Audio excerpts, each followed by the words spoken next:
আগামী 27শে জুন রথযাত্রা, আর তা নিয়ে ইতিমধ্যেই প্রস্তুতি পর্ব শুরু হয়েছে দীঘার জগন্নাথ ধামে। আজ পরীক্ষামূলকভাবে দীঘার জগন্নাথ ধাম থেকে মাসির বাড়ি পর্যন্ত যাওয়ার রাস্তায় 3টি রথকে পরীক্ষামূলকভাবে টানা হয়। সেখানে কোনো সমস্যা রয়েছে কিনা তা খতিয়ে দেখার জন্য এই প্রস্তুতি বলে জানিয়েছেন দীঘা জগন্নাথ ধামের দায়িত্বপ্রাপ্ত আধিকারিক রাধারমন দাস।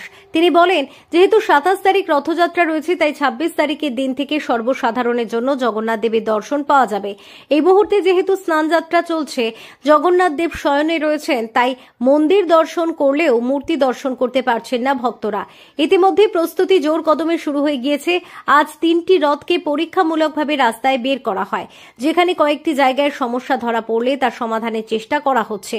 রাধারমন দাস বলেন, ইতিমধ্যেই রথের দিন 50 জন বিদেশি পর্যটক আছেন, তার মধ্যেও সাধারণ মানুষ থাকছেন। প্রায় 2 লক্ষ লোকের সমাগম হতে পারে বলে তিনি জানান।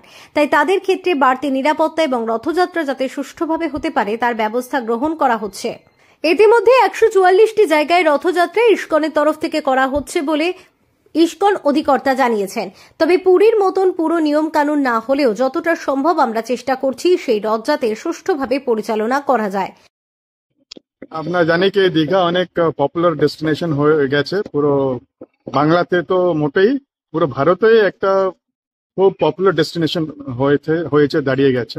তো আমরা এটাই আশা করছি কি রথের দিন অনেক মানুষ আসবে, প্রায় 2 লক্ষ মানুষ এখানে আসতে পারে। সেই হিসাবে সিকিউরিটি সবকিছু প্রপার থাকে, ওর জন্য আমরা সবকিছু টেস্ট করে নিচ্ছি। আমরা রথকেও আজকে আবার এর কিছুদিন আগেও বার করা হয়েছিল, কিন্তু আবার আমরা রথকে একবার আবার বার করে আমরা দেখলাম কি রথ টার্নিং যেখানে টার্ন হবে ঠিক হচ্ছে কি হচ্ছে না। কেন কি আমরা জানি কি এখানে যে রথগুলো তৈরি হয়েছে এটা পুরো পুরী স্টাইলে তৈরি করা হয়েছে, অনেকগুলো চাকা রয়েছে, তো টার্নিং এর কিছু প্রবলেম হবে কিনা ওটাই আমরা টেস্ট করলাম। আর রথের দিন কিছু প্রবলেম না হয় সেই জন্য আমরা বারবার পরীক্ষামূলকভাবে এটাকে দেখা চলছে। এই জায়গায় কোনো কিছু সমস্যা কি পড়তে হলে মনে হচ্ছে আজকে যখন রথ টানা হলো কোনো সমস্যা বা রাস্তার কোনো যানজট বা কোনো সমস্যার মধ্যে পড়তে হচ্ছে? আমরা এটাই ডিসাইড করলাম কি অনেক লোক হবে, তো সেই জন্য যদি রথ সোজা যায় ওটাই সব থেকে ভালো হবে উইদাউট এনি টার্নিং।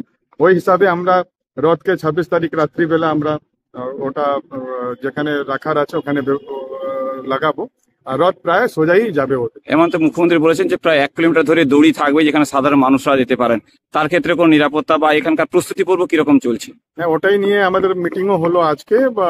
আমরা জানি কি এত লোক যখন এক জায়গায় আসে তাহলে সুরক্ষার একটা অনেক বড় ব্যাপার থাকে, তো ওটাই সবকিছু কোথায় অনেক লোক আসবে, দূর দূরান্ত থেকে আসবে, সবাই সুচারুভাবে থেকে খাবার, জল, টয়লেট এটা ব্যবস্থা হবে।